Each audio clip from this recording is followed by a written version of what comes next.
નમસ્કાર વિદ્યાર્થી મિત્રો, એનવીકે સ્ટડીઝ ઓન યુટ્યુબ ચેનલમાં આપ સર્વેનું હાર્દિક સ્વાગત છે। આજે આપણે ધોરણ 10 વિષય વિજ્ઞાનમાં ગાલા અસાઇનમેન્ટ બુક 2026 ના જે 6 ક્વેશ્ચન પેપર છે એમાં ક્વેશ્ચન પેપર 6 નો સેક્શન સી નું સોલ્યુશન આપણે આ વિડિયોમાં જોશું।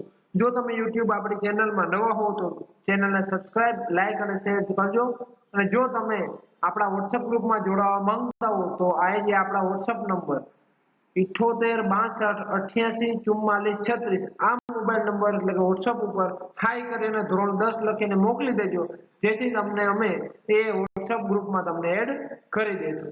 ચાલો વિડિયોની શરૂઆત કરીએ। ક્વેશ્ચન નંબર 38 સેક્શન સી માં હોય છે 38 થી 46 માં કોઈ પણ 6 પ્રશ્નો લખવાના હોય જે આવડતા હોય બધાના 3 માર્ક। તો 38મો પ્રશ્ન જોઈએ। ઉષ્માક્ષેપક અને ઉષ્મા શોષક પ્રક્રિયા એટલે શું એ ઉદાહરણ આપી સમજાવો। તો પહેલા તેની વ્યાખ્યા એટલે કે સમજણ આપવી પડશે, પછી ઉદાહરણ અને પછી સમજાવવાનું। તો ઉષ્માક્ષેપક કોને કહેતો કે જે રાસાયણિક પ્રક્રિયામાં નિપજના નિર્માણની સાથે ઉષ્મા ઉત્પન્ન થતી હોય તો તેવી પ્રક્રિયાને ઉષ્માક્ષેપક પ્રક્રિયા કહે છે। ઉદાહરણ તરીકે એટલે કે દાખલા તરીકે કુદરતી વાયુ એટલે કે મિથેન CH4 ના દહનની પ્રક્રિયા એ ઉષ્માક્ષેપક પ્રક્રિયા છે।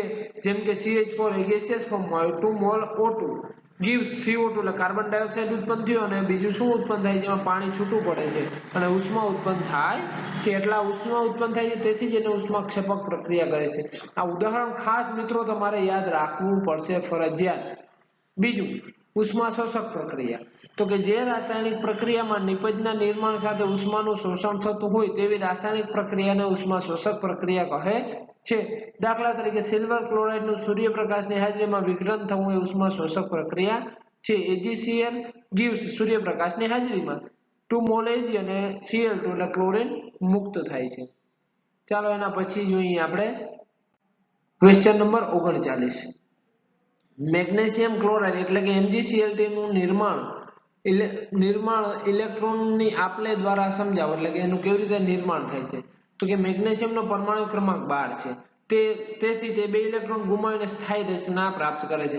જો એનો પરમાણુ ક્રમાંક 12 હોય તો ઇલેક્ટ્રોન રચના શું થશે તો કે પહેલી કક્ષામાં 2, બીજી કક્ષામાં 8 અને ત્રીજી કક્ષામાં 2 એટલે કે બાહ્યતમ કક્ષામાં 2 ઇલેક્ટ્રોન હોવાથી 2 ઇલેક્ટ્રોન શું કરશે ગુમાવી દેશે એટલે ધન આયન બનશે એટલે Mg+2 અને આ 2 ઇલેક્ટ્રોન ગુમાવી દીધા। એ જ પ્રમાણે ક્લોરીનનો પરમાણુ ક્રમાંક 17 છે તો તેની ઇલેક્ટ્રોન મેળવીને સ્થાયી બને છે, એક ઇલેક્ટ્રોન મેળવીને એટલે એની ઇલેક્ટ્રોન રચના શું થશે તો કે 2, 8 અને 7 તો એની બાહ્યતમ કક્ષામાં 7 ઇલેક્ટ્રોન હોવાથી એને હવે 8 પૂર્ણ કરવા માટે 1 ઇલેક્ટ્રોન ઘટે છે તેથી 7 ગુમાવવાના બદલે 1 ઇલેક્ટ્રોન મેળવી લેશે એટલે Cl+ ઇલેક્ટ્રોન એક મેળવે એટલે E-1 એમ give Cl- એટલે જો મેળવે છે તેથી કેવો ઋણ આયન બને છે। આમ મેગ્નેશિયમ પરમાણુ તેના 2 ઇલેક્ટ્રોન પૈકી 1 ઇલેક્ટ્રોન બંને ઇલેક્ટ્રોન પરમાણુ આપીને મેગ્નેશિયમ ક્લોરાઇડ બનાવે છે। ધારો કે આ મેગ્નેશિયમ છે એની બાહ્યતમ કક્ષામાં 2 ઇલેક્ટ્રોન હોય અને ક્લોરીન એની બાહ્યતમ કક્ષામાં 7 ઇલેક્ટ્રોન હોય તો આ એક ઇલેક્ટ્રોન આ ક્લોરીનને આપશે અને મેગ્નેશિયમ બીજો ઇલેક્ટ્રોન આ ક્લોરીનને આપશે એટલે બની જશે Mg+2 એટલે કે મેગ્નેશિયમે 2 ઇલેક્ટ્રોન ગુમાવી દીધા અને ક્લોરીને 2 ઇલેક્ટ્રોન મેળવી લીધા એટલે અથવા તો MgCl2 અથવા તો આમ પણ લખી શકાય છે। 40મો પ્રશ્ન ધાતુને તેના ઓક્સાઇડમાંથી મેળવવા માટે કઈ રાસાયણિક પ્રક્રિયા વપરાય છે એ સમજાવવાનું છે। તો પહેલું તો નીચી સક્રિયતા ધરાવતી ધાતુના ઓક્સાઇડને ગરમ કરતા તેમાંથી ધાતુ છૂટી પડે છે। દાખલા તરીકે 2 મોલ HgO ગરમ કરે એટલે ઉષ્મા આપતા 2Hg છૂટો પડે છે અને O2 છૂટું પડે છે। હવે બીજી પોસિબિલિટી એવી હોય કે મધ્યમ સક્રિયતા ધરાવતી ધાતુ હોય તો કે મધ્યમ સક્રિયતા ધરાવતી ધાતુના ઓક્સાઇડનું કાર્બન વડે રિડક્શન કરતા ધાતુ છૂટી પડે છે। જેમ કે ઝિંક ઓક્સાઇડ વત્તા કાર્બન એને ગરમ કરતા એટલે કે ઉષ્મા આપતા ઝિંક છૂટું પડે છે અને કાર્બન મોનોક્સાઇડ છૂટો પડે છે।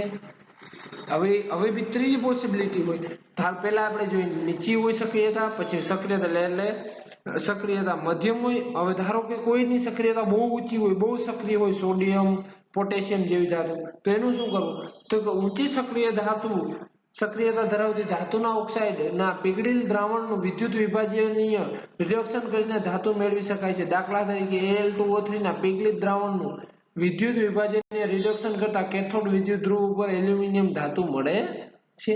તો આ ત્રણ પોસિબિલિટીઓ એના સોલ્યુશન મળી ગયા. હવે આપણે જોશું 41મો પ્રશ્ન. અનૈચ્છિક ક્રિયાઓ અને પરાવર્તિત ક્રિયાઓ એકબીજાથી કેવી રીતે ભિન્ન છે તેનો તફાવત આપણે જોઈશું, અથવા તો તફાવતની જગ્યાએ તમે પ્રશ્ન સ્વરૂપે લખો તો પણ ચાલે. અનૈચ્છિક ક્રિયાઓ તો કે આ ક્રિયાઓ પશ્વ મગજના લંબમજ્જા વડે નિયંત્રિત થાય છે, જ્યારે પરાવર્તિત ક્રિયાઓ આ ક્રિયાઓ સામાન્ય રીતે કરોડરજ્જુ વડે નિયંત્રિત થાય છે. પછી અનૈચ્છિક ક્રિયાઓની જાણકારી મગજને હોય છે, જ્યારે પરાવર્તિત ક્રિયાઓની જાણકારી મગજને તાત્કાલિક હોતી નથી. ત્રીજો, આ ક્રિયાઓ એટલે કે અનૈચ્છિક ક્રિયાઓ સામાન્ય સ્થિતિમાં સતત ચાલતી હોય છે, દાખલા તરીકે હૃદયના ધબકારા, શ્વાસોચ્છ્વાસ, પરિસંકોચન. જ્યારે પરાવર્તિત ક્રિયાઓ આકસ્મિક સ્થિતિમાં શરીરના લાભ માટે થાય છે, દાખલા તરીકે ગરમ વસ્તુ અડકતા હાથ ફટાફટ પાછો ખેંચી લેવો. અનૈચ્છિક ક્રિયાઓ ચોક્કસ નિયંત્રિત દરે થતી હોય છે, જેમ કે આપણે શ્વાસ લઈએ છીએ, રુધિરનું દબાણ, આ બધું. જ્યારે પરાવર્તિત ક્રિયાઓ અત્યંત ઝડપી હોય છે. 42મો પ્રશ્ન. નીચેના પ્રશ્નોના ઉત્તર લખો. પહેલું, આ મિત્રો એક 3 માર્કનો જ પ્રશ્ન છે, એમની અંદર 3 પ્રશ્ન આપેલા છે, એટલે બધાના જવાબ ટૂંકમાં અથવા તો નાના જ આપવાના. પહેલો, શુક્રાશય અને પ્રોસ્ટેટ ગ્રંથિની ભૂમિકા શું છે? તો કે પ્રોસ્ટેટ ગ્રંથિ અને શુક્રાશયના સ્ત્રાવ શુક્રકોષના સ્થળાંતરને બનાવે છે, તેમજ શુક્રકોષોને પોષણ આપે છે. આ એનું કાર્ય થઈ ગયું. બીજો પ્રશ્ન, માતાના શરીરમાં ગર્ભસ્થ ભ્રૂણને પોષણ કેવી રીતે મળે છે? તો કે માતાના શરીરમાં ગર્ભસ્થ ભ્રૂણને પોષણ જરાયુ વડે પ્રાપ્ત થાય છે. જરાયુની ભ્રૂણ તરફની પેશીમાં આવેલા રસાંકુર પ્રવર્તો દ્વારા ભ્રૂણ માતાના શરીરમાંથી ગ્લુકોઝ, ઓક્સિજન અને અન્ય પદાર્થો મેળવે છે. ત્રીજો પ્રશ્ન, નવપરિણીત યુગલ હાલમાં સંતાન પ્રાપ્તિની ઈચ્છા ધરાવતો નથી, તો આ યુગલ કઈ ગર્ભ નિરોધક પદ્ધતિઓ અપનાવી શકે છે? તો મિત્રો આમાં 3 પદ્ધતિ છે, તો એ ત્રણેય પદ્ધતિની સમજણ નથી આપવાની, ખાલી આપણે એ પદ્ધતિના નામ જ આપવાના છે. તો પહેલી પદ્ધતિ છે યાંત્રિક અવરોધ દ્વારા, બીજી છે રાસાયણિક અવરોધ દ્વારા એટલે કે ગોળીઓ ખાઈને, ત્રીજી છે શસ્ત્રક્રિયા દ્વારા એટલે કે અંડવાહિની અથવા તો શુક્રવાહિનીને બ્લોક કરીને. 43મો પ્રશ્ન, પ્લેનેરિયામાં પુનર્જનની પદ્ધતિ પ્રજનન આકૃતિ દોરી સમજાવો. તો મિત્રો જો આ પ્લેનેરિયાના પ્રજનનની આકૃતિ અહીં તમે જોઈ શકો છો. હવે સમજાવવાના મુદ્દા આપણે જોઈએ. પૂર્ણ વિભેદિત સજીવોના શરીરના ભાગમાંથી નવા સજીવનું નિર્માણ થાય છે. આ ક્રિયાને પુનર્જન કે પુનઃજનન અથવા પુનઃસર્જન કહે છે. જો પિતૃ શરીર તૂટીને કેટલાક ટુકડાઓ થઈ જાય તો આ ટુકડાઓમાંથી કેટલાક વૃદ્ધિ પામીને નવા સજીવનો વિકાસ પામે છે. ઉદાહરણ તરીકે હાઇડ્રા, પ્લેનેરિયા, તારા માછલી વગેરે સરળ પ્રાણીઓ કેટલાક ટુકડામાં વિભાજિત થતા પ્રત્યેક ટુકડા વિકાસ પામી સંપૂર્ણ સજીવમાં પરિણમે છે. આમ આ પ્રાણીઓ પુનર્જનન દર્શાવે છે. પુનર્જનન વિશિષ્ટ કોષો દ્વારા થાય છે. આ કોષો પુનરાવર્તિત કોષ વિભાજન પામી મોટી સંખ્યામાં કોષોનું નિર્માણ કરે છે. આ કોષ સમૂહનું વિભેદન એટલે કે કાર્ય મુજબ કોષની રચના ફેરફાર થતા ચોક્કસ કોષ પ્રકાર અને પેશી નિર્માણ પામે છે. આ પરિવર્તન ખૂબ જ વ્યવસ્થિત સ્વરૂપે અને ક્રમિક રીતે થાય છે. આમ છતાં પુનર્જનન પ્રજનન સમાન નથી, કારણ કે મોટા ભાગના સજીવોના શરીરના ભાગ કે ટુકડામાંથી સામાન્યતઃ નવો સજીવ ઉત્પન્ન થઈ શકતો નથી. હવે મિત્રો આપણે જોઈએ 44મો પ્રશ્ન. કાચના લંબઘન ચોસલા વડે થતું પ્રકાશનું વક્રીભવનની આકૃતિ દોરી સમજાવવાની છે. તો પહેલા તો આપણે એની પદ્ધતિ લઈએ. આપણે આકૃતિ જોઈ છે, આના પછીના સ્લાઇડમાં આપણે એની આકૃતિ પણ જોઈશું. પદ્ધતિ, ડ્રોઈંગ બોર્ડ પર ડ્રોઈંગ પેનની મદદથી એક સફેદ કાગળનું પાનું લગાડો. પાના પર મધ્યમાં એક કાચનું લંબઘન ચોસલું મૂકો. પેન્સિલથી લંબઘનની સીમાઓ આંકી લો, તેને ABCD નામ આપી દો. 4 એક સમાન ટાંકણીઓ લો. 2 ટાંકણીઓ E અને F શિરોલંબ એવી રીતે લગાડો જેથી તેમને જોડતી રેખા સપાટી AB સાથે કોઈ ખૂણો બનાવે. આના પછીની સ્લાઇડમાં મિત્રો તમે આકૃતિ જોઈ શકો છો. ટાંકણીઓ E તથા F ના પ્રતિબિંબને લંબઘનની વિરુદ્ધ સપાટી પરથી જુઓ. બીજી 2 ટાંકણીઓ G અને H એવી રીતે લગાડો જેથી ટાંકણીઓ G અને H તથા E અને F પ્રતિબિંબો એક સીધી રેખા પર દેખાય. ટાંકણીઓ તથા લંબઘન ચોસલાને ઉપાડી લો. ટાંકણીઓ E અને F અણીઓના સ્થાન જોડો અને આ રેખાને AB સુધી લંબાવો.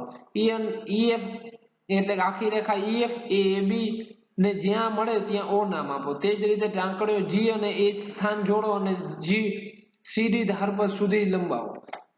HG એ CD એ જ્યાં મળે ત્યાં O ડેશ નામ આપો। આ મિત્રો તમે તમામ નામ જોઈ શકો છો। આ O dash G M dash H P આ તમામ નામ તમે આકૃતિમાં જોઈ શકો છો। આ છે મિત્રો આપાત કિરણ। પહેલું જે કિરણ આવે ને આપાત કિરણ। આ આપાત કોણ છે I1। પછી આ વક્રીભૂત કોણ છે કિરણ છે વક્રીભૂત કિરણ કહેવામાં આવે છે। આ છે નિર્ગમન કિરણ જે બહાર નીકળે છે તે। બિંદુ O અને O ડેશ આકૃતિ 9.74 એટલે કે આ તમે આકૃતિ જોઈ શકો છો। એમાં દર્શાવ્યા મુજબ રેખા EF ને ત્રુટક રેખાથી P સુધી લંબાવો। O આગળથી રેખા AB ને લંબ NN ડેશ દોરો। O ડેશ આગળથી રેખા CD ને લંબ MM ડેશ દોરો। વળી રેખા OP ને લંબ OL ડેશ દોરો। મિત્રો તમે જે આકૃતિ દોરો છો એનું જ ખાલી આપણે અહીં વર્ણન કરેલું છે। હવે અવલોકન શું કરીએ છીએ તો કે પ્રકાશનું કિરણ EF O બિંદુ O આગળ હવામાંથી કાચમાં પ્રવેશે છે। જો તમે અહીં જોઈ શકો છો અહીંથી કાચમાં પ્રવેશું તેને લંબ NN ડેશ દોરો। જો આ લંબ દોર્યો આ NN ડેશ છે તમે જોઈ શકો છો તરફ વાંકું વળે છે। હવે આ છે અહીંયા જવું જોઈએ પરંતુ જાતું નથી થોડુંક લંબ તરફ વાંકું વળે છે। આ પ્રથમ વક્રીભવન છે। O ડેશ આગળ પ્રકાશનું કિરણ કાચમાંથી હવામાં પ્રવેશે છે। તે લંબ MM ડેશ થી દૂર વાંકું વળે છે અને GH કિરણ રૂપે હવામાં ગતિ કરે છે। આ તેનું બીજું વક્રીભવન છે। અહીં નિર્ગમન કોણ R2 અને આપાત કોણ I1 સમાન મૂલ્યના છે એટલે કે નિર્ગમન કિરણ એ આપાત કિરણની મૂળ દિશાને સમાંતર જ છે। તમે આકૃતિમાં જોઈ શકો છો। આનું કારણ લંબઘનની બંને AB અને CD ધાર એટલે કે સપાટી બાજુ એક સમાન માધ્યમ હવા છે। સ્થાનાંતર આપાત કિરણ અને નિર્ગમન કિરણ સમાંતર છે પરંતુ સહેજ બાજુ તરફ ખસેલું માલુમ પડે છે અને પાર્શ્વીય સ્થાનાંતર એટલે થોડું સ્થાનાંતર થયું એવું કહેવાય। તે આકૃતિ L O ડેશ વડે દર્શાવેલ છે। તમે આકૃતિમાં જોઈ શકો છો। હવે નિર્ણય એટલે આપણે શું છેલ્લે નિર્ણય લીધો તો કે પ્રકાશનું કિરણ પાતળા માધ્યમમાંથી ઘટ માધ્યમમાં એટલે કે હવામાંથી કાચમાં પ્રવેશે ત્યારે તે લંબ તરફ વાંકું વળે છે। ખાસ યાદ રાખજો મિત્રો લંબ તરફ વાંકું વળે છે। પ્રકાશનું કિરણ ઘટ માધ્યમમાંથી પાતળા માધ્યમમાં એટલે કે કાચમાંથી હવામાં પ્રવેશે ત્યારે તે લંબથી દૂર તરફ વાંકું વળે છે। ખાસ મિત્રો આ યાદ રાખજો બદલાઈ ના જાય। નિર્ગમન કિરણ આપાત કિરણને સમાંતર રહીને બાજુની તરફ ખસે છે। પ્રકાશના કિરણની બાજુ પર ખસવાની આ ઘટનાને પાર્શ્વીય સ્થાનાંતર કહે છે। આમ કાચના લંબઘન ચોસલા વડે પ્રકાશના કિરણનું પાર્શ્વીય સ્થાનાંતર થાય છે। મિત્રો 45મો પ્રશ્ન જોઈએ તો કે એક વિદ્યાર્થી સૂર્યપ્રકાશમાં લેન્સનો ઉપયોગ કરીને કાગળ સળગાવે છે। તો હવે પ્રશ્ન ચાલુ થાય છે। પહેલો પ્રશ્ન વિદ્યાર્થી ઉપયોગમાં લીધેલ લેન્સનો પ્રકાર જણાવો। તો કાગળ ક્યારે સળગે હંમેશા બહિર્ગોળ લેન્સ વડે કાગળ સળગી શકે છે। બીજું આ ઘટનામાં મળતા પ્રતિબિંબનું સ્થાન જણાવો। તો કે પ્રતિબિંબ બહિર્ગોળ લેન્સના મુખ્ય કેન્દ્ર પર રચાય છે। તો એની આકૃતિ દોરો। તો જો આ સૂર્યપ્રકાશના કિરણ આવે આ થયો બહિર્ગોળ લેન્સ અને આ કાગળ છે ત્યાં બધા જ કિરણો એકત્રિત થઈ અને આ કાગળને બાળી નાખશે। 46મો પ્રશ્ન ઓહમનો નિયમ લખો અને તેનું સૂત્ર તારવો।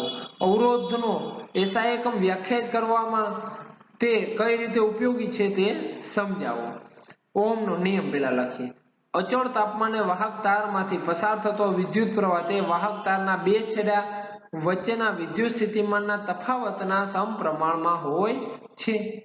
વાહકમાંથી વહેતો વિદ્યુત પ્રવાહ I અને તેના બે છેડા વચ્ચેનો વિદ્યુત સ્થિતિમાનનો તફાવત વોલ્ટેજ એટલે કે એની સંજ્ઞા છે V હોય તો ઓહમનો નિયમ મુજબ I ચલે છે V। આ મિત્રો વચ્ચે છે ચલે છે ની નિશાની એનો મતલબ કે બે સમપ્રમાણમાં છે। આ સંબંધને નીચે મુજબ પણ લખી શકાય। V ચલે છે I ચલે છે V લખો કે V ચલે છે I બે એક જ થાય। તેથી V બરાબર આ અચળાંકની આ જે સમપ્રમાણનો નિશાની છે એને કાઢીને બરાબર કરવા માટે કોઈ એક અચળાંક લેવો પડે। અચળાંક ગુણ્યા I તો V ના છેદમાં I બરાબર અચળાંક એટલે કે કોઈ એક નિશ્ચિત કિંમત અચળ જ કિંમત રહેશે હંમેશા અને એને જ કહેવામાં આવે R। V બરાબર IR। આ મિત્રો સૂત્ર મળી ગયું આપણે V બરાબર IR। સમીકરણમાં R આપેલા ધાતુના તાર માટે અચળ તાપમાન એક અચળાંક છે તેને તારનો અવરોધ કહે છે। એ હંમેશા અચળ જ રહે। અવરોધ એ વાહકનો એવો ગુણધર્મ છે જેને કારણે વાહકમાંથી વહેતા વિદ્યુત પ્રવાહના વહનનો વિરોધ કરે છે. વિદ્યુત ભાર જાય એટલે એનો વિરોધ કરે, એટલા માટે શું થાય તો ઓછો અવરોધ પસાર થઈ શકે અને એના લીધે જ આ કોઈ પણ પંખા છે અથવા તો કોઈ પણ ઉપકરણ ગરમ થવા માંડે. અવરોધનો SI એકમ ઓહમ છે. મિત્રો અહીંયા ઓક્સમાં નથી, ઓહમ લખજો. તેની સંજ્ઞા ગ્રીક અક્ષર, આ મિત્રો ઊંધા યુ અને બંને બાજુ થોડું લંબાવી દેવાનું, એને ઓમેગા કહેવામાં આવે છે. ઓહમના નિયમ અનુસાર I બરાબર V ના છેદમાં I. ઓહમના SI એકમની વ્યાખ્યા: જો વાહકના બે છેડા વચ્ચે વિદ્યુત સ્થિતિમાનનો તફાવત 1 વોલ્ટેજ હોય અને તેમાંથી પસાર થતો વિદ્યુત પ્રવાહ 1 એમ્પિયર, કારણ કે વિદ્યુત પ્રવાહનો SI એકમ શું છે? એમ્પિયર, અને એની સંજ્ઞા છે A હોય તો તે વાહકનો અવરોધ R 1 ઓહમ છે તેમ કહેવાય છે. 1 ઓહમ બરાબર 1 વોલ્ટના છેદમાં 1 એમ્પિયર, એટલે કે 1 ઓહમની સંજ્ઞા સ્વરૂપે દર્શાવેલ 1 ઓહમ બરાબર 1 V એટલે 1 વોલ્ટના છેદમાં 1 એમ્પિયર. તો આ મિત્રો અહીં પ્રશ્ન પૂર્ણ થાય છે અને આપણું ક્વેશ્ચન પેપર નંબર 6 નો સેક્શન સી નું સંપૂર્ણ સોલ્યુશન અહીં પૂર્ણ થાય છે. જો તમે આપણી ચેનલમાં નવા હો તો ચેનલને લાઈક, શેર અને સબસ્ક્રાઇબ કરજો અને જરૂરથી તમે કોમેન્ટમાં અમને જણાવજો કે તમને આ વિડીયો કેવા લાગ્યા છે. જો તમે અન્ય વિષયના પણ વિડીયો જોવા માંગતા હો તો ચેનલમાં જોડાઈને રહેજો, કારણ કે આ ચેનલ ઉપર આપણે આજે જ ઇંગ્લિશ છે, સામાજિક વિજ્ઞાન, ગુજરાતી ના વિડીયો અપલોડ કરવાની શરૂઆત કરી દઈશું. સમયાંતરે તમને તમામ પ્રશ્નપત્રના સોલ્યુશનના વિડીયો આપણે આ ચેનલમાં મળી જશે. Thank you.